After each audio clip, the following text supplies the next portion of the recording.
আসসালামু আলাইকুম। আপনারা সবাই কেমন আছেন? আশা করছি ভালো আছেন।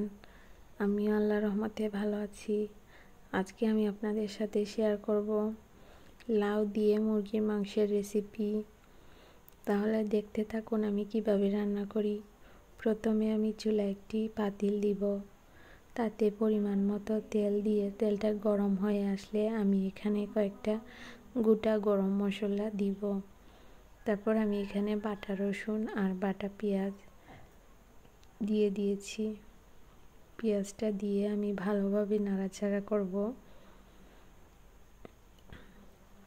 নাড়াচাড়া করার পর যখন একটু ভাজা ভাজা হয়ে আসবে আমি তখন একটু লবণ আর আদা বাটা অ্যাড করব। আদা বাটা আর লবণ দেওয়ার পর আরও কিছুক্ষণ নাড়াচাড়া করব। এরপর আমি এখানে গুঁড়া মশলা অ্যাড করব।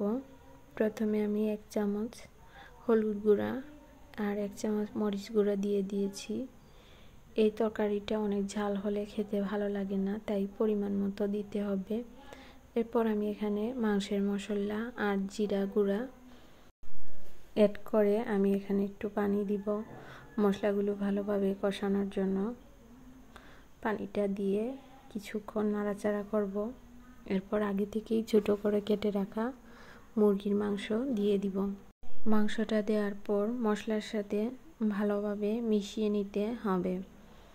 এজন্য আমি কিছুক্ষণ নাড়াচাড়া করব। মাংসটা মশলার সাথে ভালোভাবে মিশাবো। মেশানো হয়ে গেলে আমি এখানে অল্প পরিমাণে পানি দিব। পানি দিয়ে একটা ঢাকনা দিয়ে ঢেকে রান্না করব। মাংসটা কিছু সিদ্ধ হওয়া পর্যন্ত আমি অপেক্ষা করব।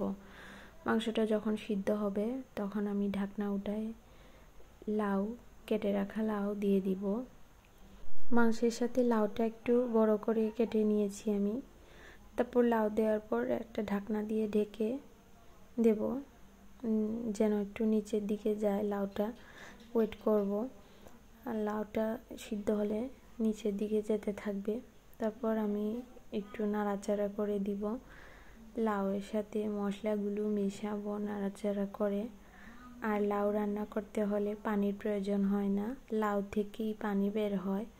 তারপর আমি ঢাকনা দিয়ে ঢেকে আরও কিছুক্ষণ রান্না করব। এর ভিতরে একটু পরপর ঢাকনা উঠায় নাড়াচাড়া করে দিতে হবে। খেয়াল রাখতে হবে যেন নিচের দিকে জ্বলে না যায়। এভাবে নাড়াচাড়া করে আবার ঢাকনা দিয়ে ঢেকে লাউটা সিদ্ধ হওয়া পর্যন্ত অপেক্ষা করতে হবে। লাউটা আমি এবার ঢেকে দিলাম। তারপর কিছুক্ষণ রান্না করার পর আমি আবারও ঢাকনা উঠায় চেক করলাম লাউগুলো সিদ্ধ হয়েছে কি না।